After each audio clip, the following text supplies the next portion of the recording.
We try and not use plastic at all. But even sometimes some packaging, some paper, you basically make sure that you are just aware of where things are going, because they don't just vanish into thin air. You have to be a little bit responsible towards that.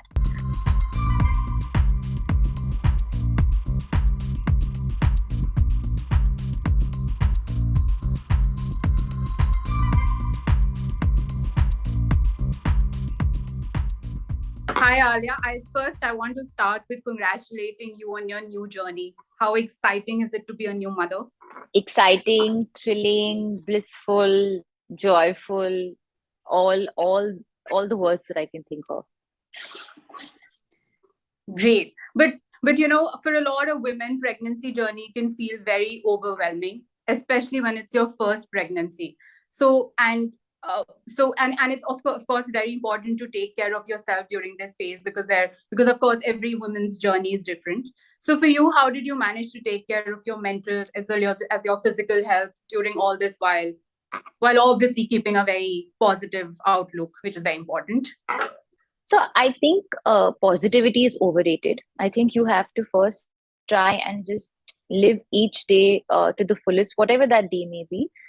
Good days, bad days included. It's all part and parcel of the journey. Your body is going through the most life-changing experience. And I think the only thing that I learned during this time is that you have to always just try and focus on giving yourself and your body all that love and that respect for taking you through that time safely. But everybody's journey is different, everybody's experience is different. So I don't want to start giving tips and tricks and advice to everyone, because I feel like everyone has their own journey and they just have to live it to their fullest. But I think one of the things that helped me a lot was just doing what I regularly do: work, sleep, have great healthy food, work out safely, but stay active, watch amazing movies. Yeah, do the things that feed your soul. That's lovely. But apart from your pregnancy journey, another journey that you undertook a little while back was the entrepreneurship journey. You donned the entrepreneur's hat and you launched Edamama much before you became a mother. So I just wanted to understand from you what inspired you to launch a kidswear brand then, and what about it makes it different? And now I just want to ask in the same vein, that how conscious are you about picking sustainable clothing for your daughter, and what are the advantages of the same? Edamama launched in 2020 in the middle of the pandemic. Yes. Which was quite a challenge for a startup, for a bootstrap company that was just beginning. Many people may not know this, but for me, Edamama is not just something that I put my name onto. It's my investment, it's my venture, it's all my capital. I decided to put in my money into a brand. I'm fortunate enough to put that kind of money because I really wanted to start something of my own and see where it goes and how it grows. The reason I decided to go with a kidswear brand, because we, after doing a couple of months of research, discovered that there was a dearth of a homegrown Indian kidswear clothing brand. So we started from ages 4 to 12.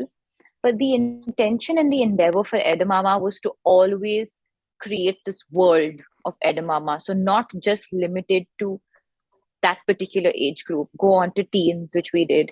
Go on to infants, which we've done now. Maternity, I have to say, was a bit of a surprise. That came from me trying to fill a gap in my wardrobe, because I was finding it difficult to find cool, stylish clothes that I would like to wear on a daily basis, comfortable clothes that I would like to wear on a daily basis. And all the clothes are sustainable. The fabrics that we used are soft. The dyes are azo-free. We don't use plastic in our clothes or in our packaging. So it's a sustainable clothing brand that meets all those standards of certification. We are a certified sustainable clothing brand. We're not just claiming that we are.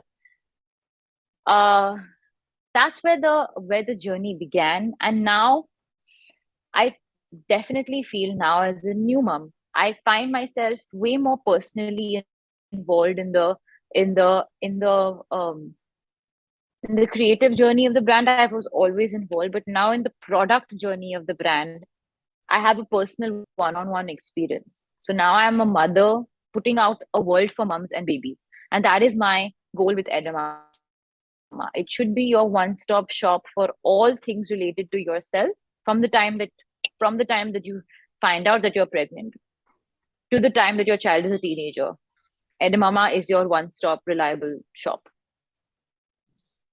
So and so Alia, you just said that you are involved in the creative process.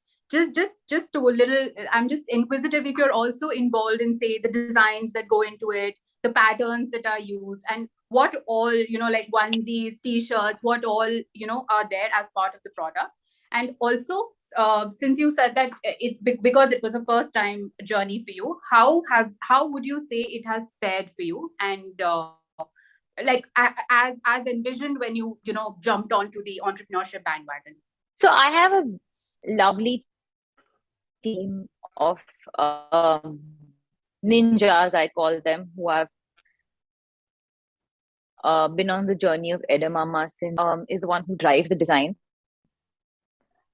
But everything is always run by me in terms of the fabrics textures, in terms of the fabric feels, the fabric patterns, the campaign ideas, the way we pair clothes on kids, the campaign strategy, the marketing strategy. Everything is something that I get deeply involved in because I don't like to see something out there which I don't maybe connect with or understand. Having said that, I let also the experts do the talking.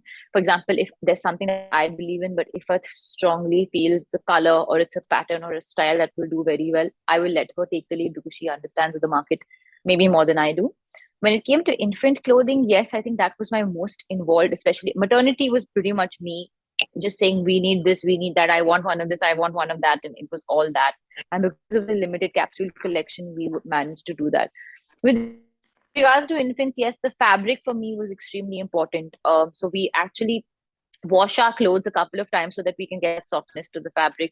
And that was something that I was extremely particular about. I wanted a certain style, cuteness, those little one liners on the clothes, the palettes. I didn't want to be extremely too pink, pink, pink, or too blue, blue, blue. I wanted that merge of yellow and mint green and and reds, strong colors, but also unisex. So you don't have to limit your shopping and you get confused as to which zone to go in.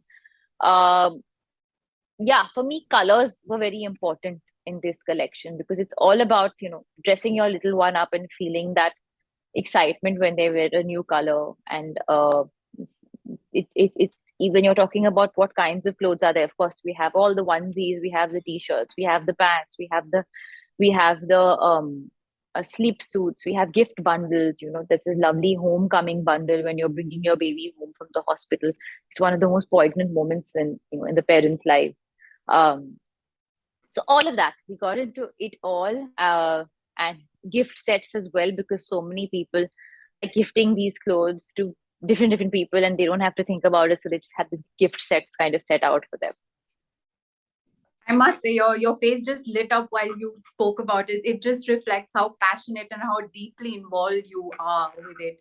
But like you said, you do have ninjas, of course, who advise you and help you. But there is that one particular person you can think of, or you would say, who really helped you on this journey which you were taking for the first time, and kind of helped you overcome the teething problems, if at all there were any. No, not just one particular person. Yeah, we're a team of very, very passionate people and people that don't really restrict their jobs. So there's no everybody gets involved in everything to the point where actually the people who are handling the business and the day-to-day activity are also doing the styling on set.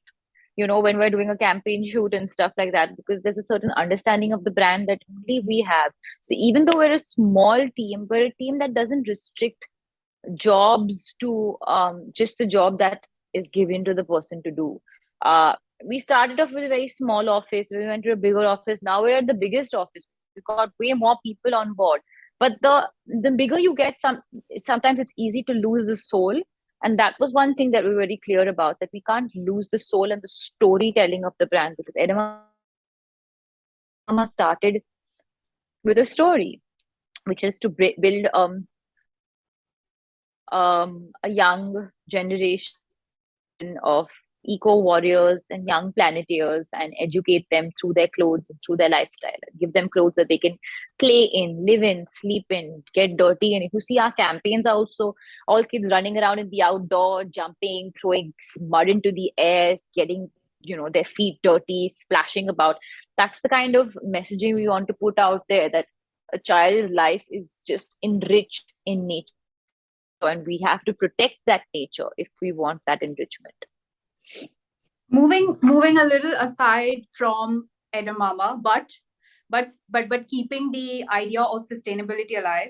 How sustainable or how conscious are you when it comes to your fashion? What are you very conscious of picking certain brands, certain fabrics over the others? Of course, I try and be extremely conscious of, I think by conscious, I mean mindful of my fashion choices. But more than anything, I think one of the things that we don't realize is there are, every season you have new clothes, right? And you want the new fashion, you want the new style. But I think many people don't pay attention to what's happening with their clothes when they discard it. Where are the clothes going? So one of the things I'm constantly trying to put out there, and I actually do that through another initiative of mine called Me Wardrobe is to Wardrobe, which means my wardrobe is your wardrobe, is where I do bulk garage sales of my clothes at cut down costs. So you're giving a longer shelf life to your clothes. By doing that, you're minimizing the dumping of clothes and landfills.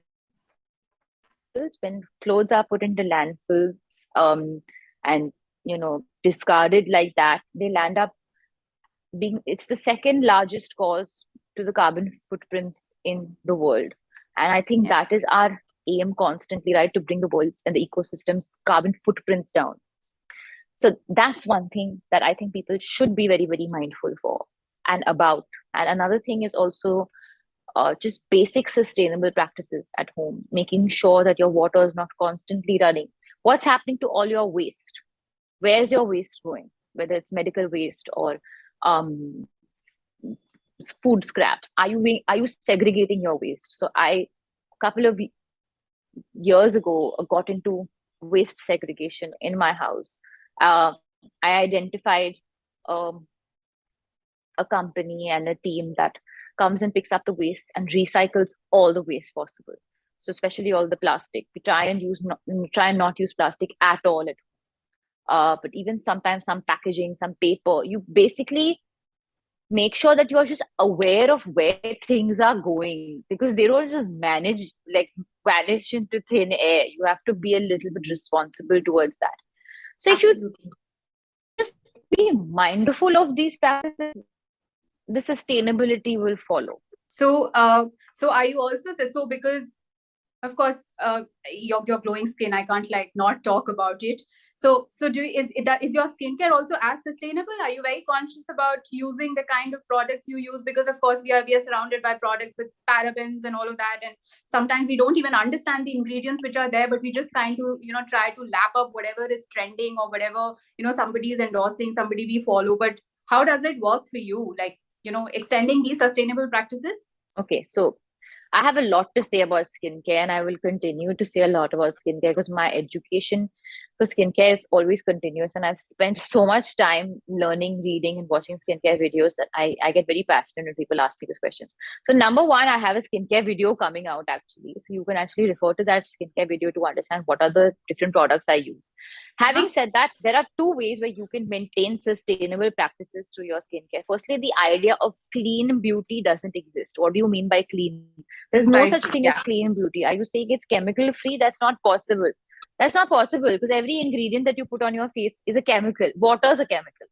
Okay, that doesn't mean it's bad for your skin. But what you need to focus on is what were the practices made whilst making those products. When you say dermatologically tested, or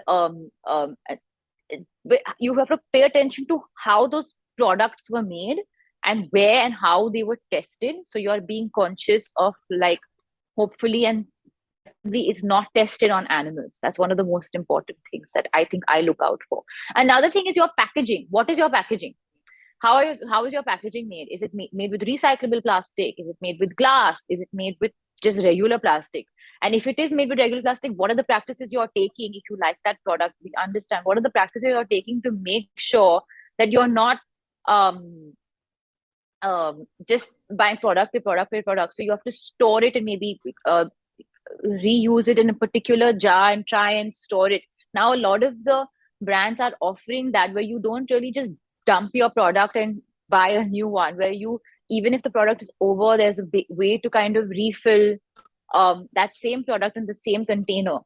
So things like that, you have to, again, one of the most important things when you're washing your face, how long is your water running for? Are you conscious in this to the sound of the water? In fact, in the Edamama office, we have a very interesting practice where if you want to put the tap on, you have to press your foot on this button down below the sink. So it's not just put the tap on and the water is just coming out in you. So it's a little bit more effort that you have to put in. But it makes you very mindful and conscious of the wastage of water. So these are the couple of things that I can, at the top of my head, suggest without making this an extremely boring video. Finding basic products for your routine and not making it too complicated, I say, would be my go-to. And again, I've mentioned a lot of it in the video. Great. I will definitely check out the video, but I can't. But I can't like not ask you this. Is that pressing button also a way to kind of work your glutes or something, because you're absolutely a fitness enthusiast, and I personally look up to you for that. Though there's a long way for me to reach there, but I just wanted to understand with you, what fitness means to you, Alia, and did it change anyway, before your pregnancy, after your pregnancy, because you kept at it throughout, and you just also did 108 Surya Namaskars, and you just like wowed us all with that. Wow, that was the first time I did it, firstly. Secondly, I think for me, fitness over the years has changed a lot. You have to understand, I'm a film actor. So for me, being a part of the visual medium means I have to take care of my generic body health. It's just part and parcel of the job profile. So I'm also doing it for the camera, for the job. But over the last couple of years, my understanding towards fitness has changed massively, because it's not about getting that, losing those 4 kilos and then binging away, or doing the 75 minutes of cardio and then not training for like 4 days. For me, day to day daily workout is to keep my cardiovascular strength intact, to keep my muscle bone density up, to keep my energy and blood flowing. That was also something that I realized while I was pregnant. I didn't get any swollen feet and stuff like that. That was my journey. But it was because I was so active. I was constantly active. And there are days where I couldn't do it and I was exhausted. But just going for a simple walk sometimes can do the trick. And it also releases endorphins. Your hormones are in check, which makes your mood better. So there's so many different things that contribute to basic health and fitness. And right now, also for me, doing 108 Surya Namaskars was not like I did it for the first time. I had not done it before. I had never done it in my life before. I did it for the first time that day. And it was a big, big thing for me, because I really pushed myself to do it. But very, very often people cannot do it, especially after having a baby. It's very difficult. But you have to listen to your body. And for 6 weeks, for 40 days, I didn't do anything. I sat at home and I just took care of myself, and I was also nursing, and I'm also, you can't just land up doing everything. So you have to give yourself that time, you have to give yourself that break. But all you need to do, as the doctor also recommended to me, is just go for walks if you can't do anything else, because blood flow in the body is very important. So again, fitness is also another conversation which I can have on and on and on and on, and I can keep talking about it because I'm so passionate about it and I've learned so much about it. But these are the basic things that I do, and I think the end of the day, what's most important, and I have to tell young girls this, is to not be hard on yourself when it comes to fitness. Just be healthy, but have the occasional French fry, which is my favorite thing to say because I love my French fries. So have the occasional pizza, have the occasional French fry, because you have one life and you have to enjoy it to the fullest. Absolutely. And Arya, I am on my last question that I'm going to club two questions. I won't take much of your time. I just wanted to understand from you, you are an actor, you're a mother, you're a pet parent, of course, and you're an entrepreneur. What role do you enjoy the most? Like, and how do you think, and out of all these things, what do you think describes you the best? And the and just to add to that, like some tips if you would like to share with new moms how to like exactly how you gave about fitness, spoke about fitness, like how you need to take it slow, and because everybody's journey is different, you can't compartmentalize it as one, and or slash like your biggest learnings as a mother. I think learnings are continuous. I can't sum up my learnings so far. Genuinely cannot. Which role describes me the best? I think all of them describe me equally in different measures. They all bring out different qualities about me and within me as a personality that I have worked very hard to cultivate, and I will continue to. So, and which role I enjoy the most? I don't know. I think it's no comparison. I think being a mom is number one, but being a very passionate actor, being a very focused entrepreneur, being a very dedicated friend, being a passionate, uh, a creative dreamer. These are all parts of my personality that I can't just compartmentalize and say the one thing is that is there's one thing that describes me more than the other.